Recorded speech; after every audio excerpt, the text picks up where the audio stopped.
जय श्री राधे कृष्ण। प्रिय दोस्तों, आज को वीडियो में हम जानेंगे कि भगवान श्री कृष्ण की दृष्टि से सबसे बड़ा पुण्य क्या है, सबसे बड़ा पाप क्या है, सबसे बड़ा तीर्थ क्या है, सबसे बड़ी सेवा क्या है और मनुष्य का सबसे बड़ा पुण्य क्या है। तो दोस्तों, भगवान श्री कृष्ण की इस बात को जानने के लिए आप इस वीडियो को अंत तक जरूर देखें, तभी आप ये पूरी बात समझ पाएंगे। और कमेंट में जय श्री राधे कृष्णा जरूर लिखिए। तो आइए जानते हैं, हम भगवान को जब याद करते हैं, जब हमें उनकी जरूरत होती है या हम उनसे कुछ मांगते हैं, जब तक हम मुश्किल में ना हो तब तक हम भगवान को याद नहीं करते हैं। बस जीवन की समस्याओं में ही भगवान को मनुष्य याद करता है और प्रार्थना करते हुए भी हम लोग भगवान से सौदेबाजी भी करते हैं कि भगवान ये काम कर दो, आपको ये दूंगा, ये कर दो, ये दूंगा। बस हम ये भूल जाते हैं कि ये जो हम उनको दे रहे हैं, असल में ये सब उन्हीं का है, हमारा कुछ नहीं। यदि आपके मन में भी ये सवाल आता है कि मनुष्य का सबसे बड़ा पाप कौन सा है, तो चलिए आज हम आपको बताते हैं कि दुनिया में ऐसा कौन सा पाप है जिसकी कभी माफी भी नहीं मिलती है। इसे लेकर वेद शास्त्र क्या कहते हैं। मनुष्य के सबसे बड़े पाप को लेकर श्री कृष्ण कहते हैं कि एक मनुष्य हथियार से ज्यादा अपने शब्दों से दूसरों का घायल कर सकता है। कड़वे बोल दुनिया में एक ऐसी चीज है जो बिना हाथ लगाए दूसरों पर वार कर सकते हैं। एक कथन में कहा गया है कि जो व्यक्ति माता पिता के लिए अपनी जुबान की ताकत का इस्तेमाल करता है, उससे बड़ा पाप जीवन में कोई नहीं। इस कथन का अर्थ है, माता पिता के लिए अपशब्द बोलने वाला इंसान महापापी कहलाता है। इस गलती की नहीं मिलती माफी। हमारे हिंदू धर्म में माता पिता को ईश्वर के समान माना गया है। सभी माता पिता अपने बच्चों की खुशी के लिए पूरी जिंदगी झोंक देते हैं। अपने जीवन का हर पल कड़ी मेहनत कर उनके जीवन को सुख सुविधाओं भरा बनाने के लिए समर्पित कर देते हैं। पर संतान की ये एक गलती या कहें पाप माता पिता को जिंदगी भर का दुख देता है। श्रीमद् भगवद गीता के अनुसार जिस तरह तीर से निकला बाण कभी वापस नहीं लौटता, उसी प्रकार जुबान से निकले शब्द कभी वापस नहीं लिए जा सकते। अक्सर लोग गुस्से में आकर माता पिता को भी कड़वे शब्द बोल देते हैं, पर जब गुस्सा शांत होता है तो व्यक्ति के पास पछतावे के अलावा कुछ नहीं रह जाता। इसलिए आपको अपने गुस्से पर कंट्रोल करना आना चाहिए। साथ ही याद रखना चाहिए कि हमारी जुबान से निकला गलत शब्द माता पिता के दिल को किसी भी प्रकार की ठेस न पहुंचाए। अगर माता पिता माफ भी कर दे तो भी भगवान इस गलती को कभी माफ नहीं करता। मनुष्य का सबसे बड़ा पाप जैसी कभी माफी नहीं मिलती है। ईश्वर घर पर माफी, जी हाँ, भगवान पर तो हर कोई विश्वास करता है। यानी इंसान कुछ भी गलती करता है तो सर्वप्रथम भगवान से ही माफी मांगता है। कुछ भी होता है तो लोग कहते हैं कि उसे भगवान से तो डर। हर बात के लिए लोग मनुष्य ईश्वर को याद करता है। जी हाँ, आपको बता दें कि भगवद गीता के अनुसार आपको क्या याद लाना चाहते हैं। वह कहते हैं कि जो व्यक्ति माता पिता के लिए अपने जुबान की ताकत का इस्तेमाल करते हैं तो उससे बड़ा पाप इस जीवन में दूसरा कोई नहीं है। इस बात का कथन यह है कि माता पिता के लिए बुरे शब्द बोलने वाले इंसान संसार का सबसे बड़ा माँ बाप ही होता है। उसके लिए इस संसार में कोई जगह नहीं है। संसार का सबसे बड़ा सुख माता पिता का ही होता है। भगवत गीता के मुताबिक संतान सुख कब मिलता है, जब वह अपने माता पिता का नाम पूरे संसार में रोशन करे। साथ ही संतान को कामयाब के लिए माता पिता पूरा दुख लेकर अपने संतान को सुख सुविधा प्रदान करता है ताकि उसे जीवनी हर सुविधा मिल सके। आप ये बात तो जानते हैं, माता पिता से बढ़कर इस दुनिया में दूसरा कोई नहीं है। यदि मनुष्य के शब्दों में सांप से ज्यादा जहर होता ही सांप के काटने से एक ही मनुष्य मारता है, लेकिन मनुष्य के शब्दों से कोई आज तक नहीं बचा है। साथ ही कृष्ण जी ने कहा है कि माता पिता को ईश्वर के बराबर माना गया है। माता पिता अपनी बच्ची के लिए अपनी पूरी हिंदी कुर्बान कर देते हैं। एक बार तीर निकल जाने से कभी वापस नहीं आता। इस प्रकार आपके मुंह से शब्द कभी वापस नहीं लिए जा सकते हैं। इसलिए जब भी बोलो आप सोच समझकर बोलो, ताकि कभी भी किसी को बुरा ना लगे। अक्सर ऐसा होता है कि व्यक्ति क्रोध में अपने माता पिता को भी कड़वे शब्द बोल देते हैं, लेकिन जब उसे बात को सोचते हैं तो पछतावा के अलावा उसके हाथ में कुछ नहीं होता है। याद रखें, हमारा एक गलत वाक्य या शब्द उनके दिल को गहरी ठेस पहुंचा सकता है। ऐसे में अगर वह माफ भी कर दें, ईश्वर कभी इस गलती को माफ नहीं करता है। कहने को इंसान पुण्य के लिए तीर्थ पर जाता है, जहां लोग परिक्रमा, पूजा पाठ, स्नान, मुंडन आदि कार्यों के लिए जाते हैं। हम सभी जानते हैं कि उस पवित्र स्थल को तीर्थ स्थल कहते हैं। 3 शब्द के स्थल के अनेकानेक अर्थ निकलते हैं। उदाहरण स्वरूप सड़क, मार्ग, रास्ता, घाट, स्रोत, जलाशय, साधना अथवा मंत्रणा आदि। तीर्थ से तात्पर्य पुण्य कार्य के लिए अर्पित स्थान विशेष से भी है, जो प्रायः किसी पवित्र नदी या सरोवर के किनारे बना हो। उपचार, तरकीब, पुण्यात्मा, योग्य व्यक्ति तथा श्रद्धा का पात्र, ये सब पद भी तीर्थ के अर्थ के रूप में प्रयुक्त होते हैं। मुक्ति प्रदान करने वाले या रक्षक को भी तीर्थ कहा जाता है, लेकिन तीर्थ का जो सबसे उपयुक्त अर्थ प्रतीत होता है वह है तारने वाला या मोक्ष प्रदान करने वाला।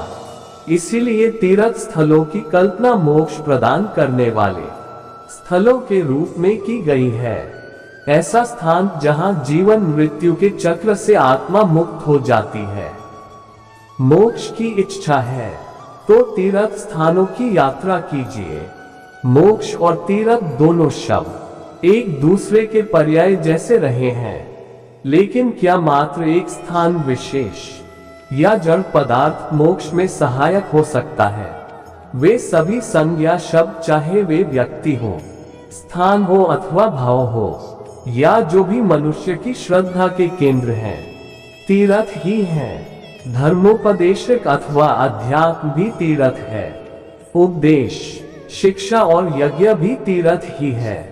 योग्य व्यक्तियों द्वारा किया गया पवित्र कार्य भी तीर्थ है, और जहां ये कार्य संपन्न किया जाए वह स्थल भी तीर्थ ही कहलाने लगता है।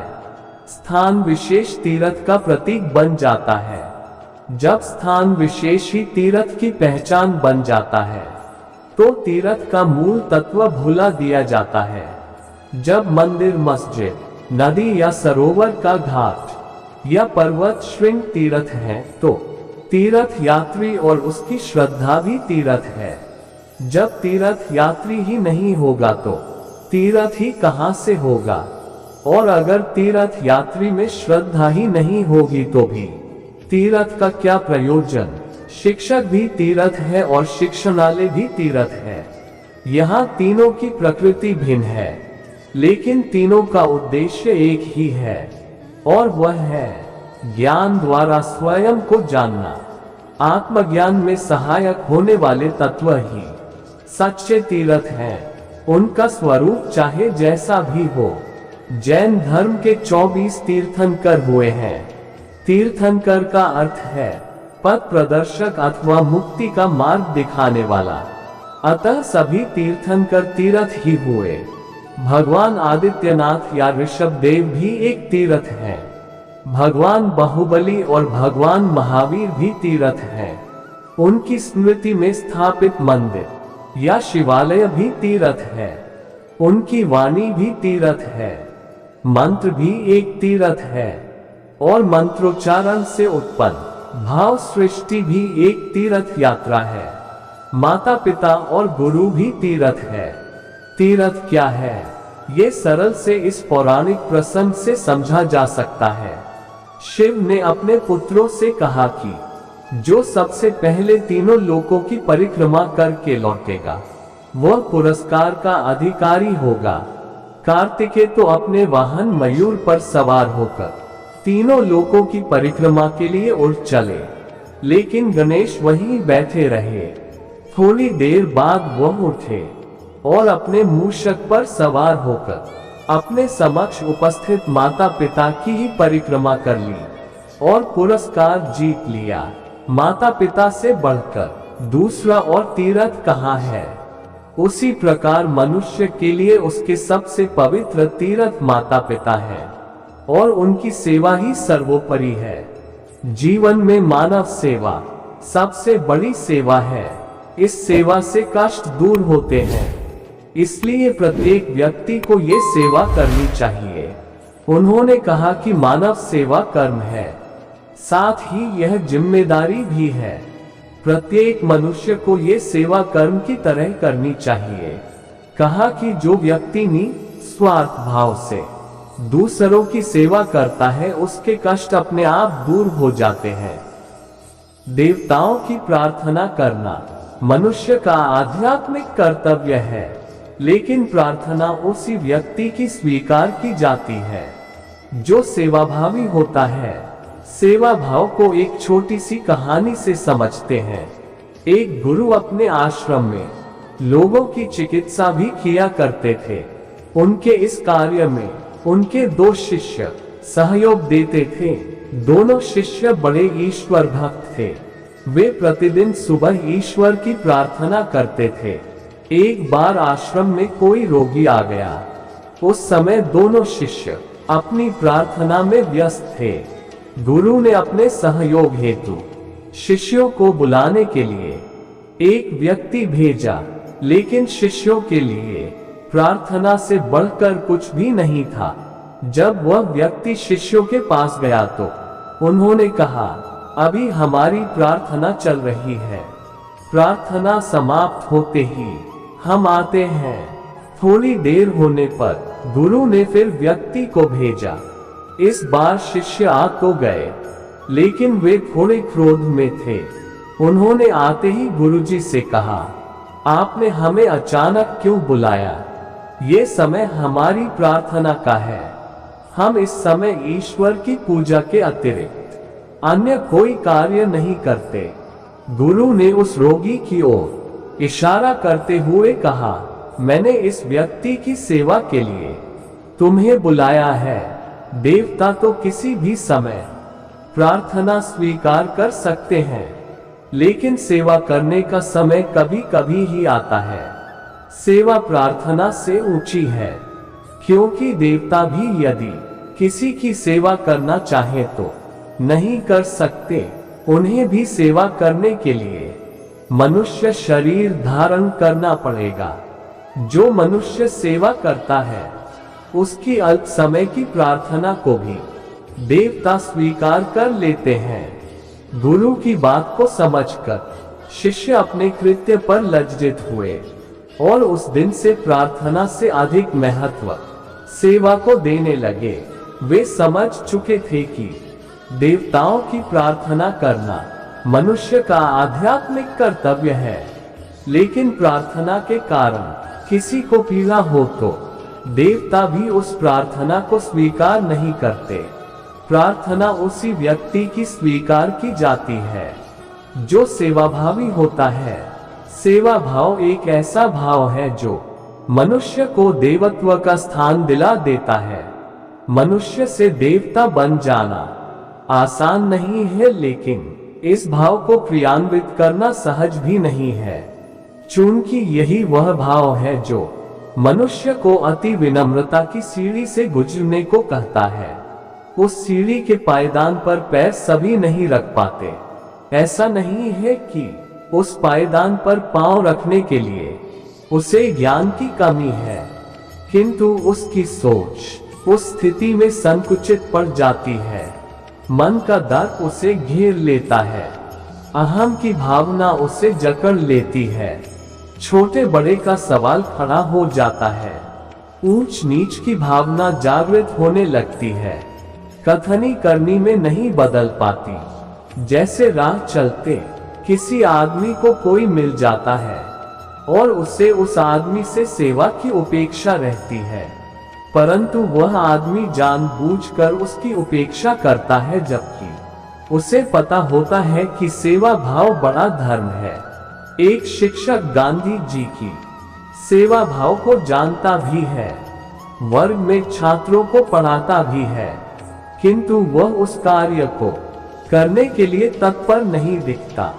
मदर टेरेसा जैसे व्यक्तित्व पर व्याख्यान देने के लिए कहा जाए तो कोई अपनी विद्वता के बल पर ढेर सारी बात उगल सकता है, किंतु पर उपदेश कुशल बहुतेरे सेवा औरों की ही नहीं होती है, अपनों एवं स्वयं की भी होती है, जिसका ज्ञान अपेक्षित होना स्वभावत होता है।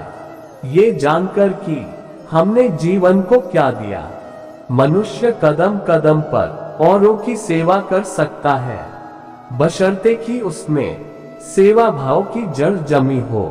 जैसे कि मैं गाड़ी से गुजर रहा हूँ और किसी ने हाथ का इशारा कर कुछ दूर छोड़ने की बात कही, पर मैं उसे टाल देता हूँ, जबकि इतना करना असहज नहीं है। असहजता तभी पैदा होती है जब हमारी भावना वैसी नहीं होती है, किसी के व्यक्तित्व को तौलने लग जाते हैं, मनुष्यता की पहचान न कर पशुता की ओर अग्रसर हो जाते हैं।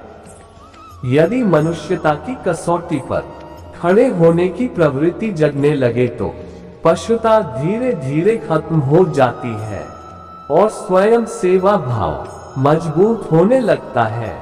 हर कोई सेवादार नहीं हो सकते तो कम से कम मनुष्य तो हो ही सकता है। देवत्व को प्राप्त नहीं कर सकता तो इंसानियत को प्राप्त कर ही सकता है। प्रत्येक व्यक्ति के जीवन में कभी ऐसा भी क्षण आता है जब दूसरे की सेवा कर देते हैं। उस घड़ी को भी याद करने की जरूरत होती है और उससे अपनाने की भी। दूब पर सभी चलते हैं, दूब सभी के पांव चूमता है, वह हमेशा विद्यमान रहता है। बड़े पेड़ या घास हमेशा नहीं रहते, या तो उन्हें काट दिए जाते हैं या साफ कर दिए जाते हैं। सेवा भाव दूब की तरह जीने में है, बड़े पेड़ की तरह अकने में नहीं। कोई सिर्फ बड़ा हो सकता है। सभी सेवा भाव को तरसते हैं। हर तनाव और खिंचाव की जड़ में सेवा भाव की कमी पाई जाती है। यदि सबों में यह भाव जग जाए तो संसार ही राममय हो जाएगा। लेकिन वैसे व्यक्तित्व को कितने लोग अपना पाते हैं? सेवा भाव की आवश्यकता समग्रता में है, एकाग्रता में नहीं। धर्म के अनुसार दैनिक और नैमित्तिक कर्म करने से संपूर्ण पुण्य प्राप्त होता है, जो समाज के लिए भलाई के रूप में उपयोगी होता है। इसके अलावा निष्काम कर्म भी सबसे बड़ा पुण्य माना जाता है, जो आपके स्वयं के लिए नहीं बल्कि दूसरों के लिए किया जाता है। धर्म के अनुसार सबसे बड़ा पुण्य सक्रिया या आचरण से होता है, जो समाज के लाभ के लिए किया जाता है, जैसे कि गरीबों या बेसहारा लोगों की सहायता करना, जीवन बचाना, स्वच्छता बढ़ाना और विश्वास की रक्षा करना। धर्मों के अनुसार सबसे बड़ा पुण्य भी उस कार्य से होता है जो ईश्वर को प्रसन्न करता है या उससे निकटता बढ़ाता है, जैसे कि पूजा, ध्यान, दान, यज्ञ और अन्य धार्मिक क्रियाएं। विभिन्न धर्मों में इन दोनों प्रकार के पुण्य के महत्व को अलग अलग रूप से व्याख्या किया जाता है। हालांकि सबसे बड़ा पुण्य वह होता है जो निस्वार्थ होता है और सभी जीवों के लाभ के लिए किया जाता है। सबसे बड़ा बनना काम क्या है? मित्रों, सबसे बड़ा पुण्य कर्म ये है कि आप सभी जीवों से लगाव रखें, प्रेम करना सीखें, अपनों से ज्यादा दूसरों को प्रेम बांटे, यही है सबसे बड़ा पुण्य का काम। पुण्य का महत्व को और अच्छे से समझते हैं। एक राजा बहुत बड़ा प्रजापालक था, हमेशा प्रजा के हित में प्रयत्नशील रहता था। वह इतना कर्मठ था कि अपना सुख, ऐशो आराम सब छोड़कर सारा समय जन कल्याण में ही लगा देता था। यहाँ तक कि जो मोक्ष का साधन है अर्थात भगवत भजन, उसके लिए भी वह समय नहीं निकाल पाता था। एक सुबह राजा वन की तरफ भ्रमण करने के लिए जा रहा था कि उसे एक देव के दर्शन हुए। राजा ने देव को प्रणाम करते हुए उनका अभिनंदन किया और देव के हाथों में एक लंबी चौड़ी पुस्तक देखकर उनसे पूछा, महाराज, आपके हाथ में यह क्या है? देव बोले, राजन, ये हमारा बही खाता है जिसमें सभी भजन करने वालों के नाम हैं। राजा ने निराशायुक्त भाव से कहा, कृपया देखिए तो इस किताब में कहीं मेरा नाम भी है या नहीं। देव महाराज किताब का एक एक पृष्ठ उल्टने लगे, परंतु राजा का नाम कहीं भी नजर नहीं आया। राजा ने देव को चिंतित देखकर कहा, महाराज, आप चिंतित ना हो, आपके ढूंढने में कोई भी कमी नहीं है। वास्तव में ये मेरा दुर्भाग्य है कि मैं भजन कीर्तन के लिए समय नहीं निकाल पाता और इसलिए मेरा नाम यहाँ नहीं है। उस दिन राजा के मन में आत्मग्लानि सी उत्पन्न हुई, लेकिन इसके बावजूद उन्होंने इसे नजरअंदाज कर दिया और पुनः परोपकार की भावना लिए दूसरों की सेवा करने में लग गए। कुछ दिन बाद राजा फिर सुबह वन की तरफ टहलने के लिए निकले तो उन्हें वही देव महाराज के दर्शन हुए। इस बार भी उनके हाथ में एक पुस्तक थी। इस पुस्तक के रंग और आकार में बहुत भेद था और यह पहली वाली से काफी छोटी भी थी। राजा ने फिर उन्हें प्रणाम करते हुए पूछा, महाराज, आज कौन सा बही खाता आपने हाथों में लिया हुआ है? देव ने कहा, राजन, आज के बही खाते में उन लोगों का नाम लिखा है जो ईश्वर को सबसे अधिक प्रिय है। राजा ने कहा, कितने भाग्यशाली होंगे वे लोग, निश्चित ही वे दिन रात भगवत भजन में लीन रहते होंगे। क्या इस पुस्तक में कोई मेरे राज्य का भी नागरिक है? देव महाराज ने बही खाता खोला और ये क्या, पहले पन्ने पर पहला नाम राजा का ही था। राजा ने आश्चर्यचकित होकर पूछा, महाराज, मेरा नाम इसमें कैसे लिखा हुआ है? मैं तो मंदिर भी कभी कभार ही जाता हूँ। देव ने कहा, राजन, इसमें आश्चर्य की क्या बात है?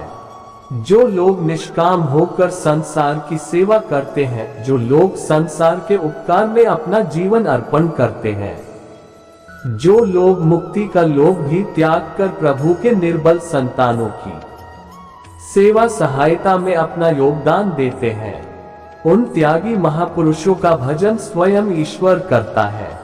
ऐ राजन, तू मत पछता कि तू पूजा पाठ नहीं करता, लोगों की सेवा कर, तू असल में भगवान की ही पूजा करता है। परोपकार और निस्वार्थ लोक सेवा किसी भी उपासना से बढ़कर है। देव ने वेदों का उदाहरण देते हुए कहा, कुर्वन्नेवे कर्माणि जिजीविषेच्छः समाः एवंत्वाप्नान्यतो अस्ति वह कर्म लिप्यते नरे, अर्थात कर्म करते हुए 100 वर्ष जीने की इच्छा करो तो कर्म बंधन में लिप्त हो जाओगे। राजन, भगवान दीन दयालु हैं, उन्हें खुशामद नहीं भाती बल्कि आचरण भाता है। सच्ची भक्ति तो यही है कि परोपकार करो, दीन दुखियों का हित साधन करो। अनाथ, विधवा, किसान व निर्धन आज अत्याचारियों से सताए जाते हैं। इनकी यथाशक्ति सहायता और सेवा करो और यही परम भक्ति है। राजा को आज देव के माध्यम से बहुत बड़ा ज्ञान मिल चुका था और अब राजा भी समझ गया कि परोपकार से बड़ा कुछ भी नहीं और जो परोपकार करते हैं वही भगवान के सबसे प्रिय होते हैं। मित्रों, जो व्यक्ति निस्वार्थ भाव से लोगों की सेवा करने के लिए आगे आते हैं, परमात्मा हर समय उनके कल्याण के लिए यत्न करता है। हमारे पूर्वजों ने कहा भी है, परोपकाराय पुण्याय भवति, अर्थात दूसरों के लिए जीना, दूसरों की सेवा को ही पूजा समझकर कर्म करना, परोपकार के लिए अपने जीवन को सार्थक बनाना ही सबसे बड़ा पुण्य है। और जब आप भी ऐसा करेंगे तो स्वतः ही आप वो ईश्वर के प्रिय भक्तों में शामिल हो जाएंगे। उम्मीद है आज की वीडियो में दी गई ज्ञान की बातों को आप अपने जीवन में अमल करके आप अपने जीवन की समस्याओं से मुक्ति प्राप्त कर लेंगे और अपना जीवन सुखद व्यतीत करेंगे। ऐसे ही वीडियो को पाने के लिए यदि आपने अपने इस चैनल को सब्सक्राइब नहीं किया है तो जल्दी से सब्सक्राइब कर ले और लाइक शेयर करना ना भूले। शुक्रिया। राधे राधे, राधे कृष्णा।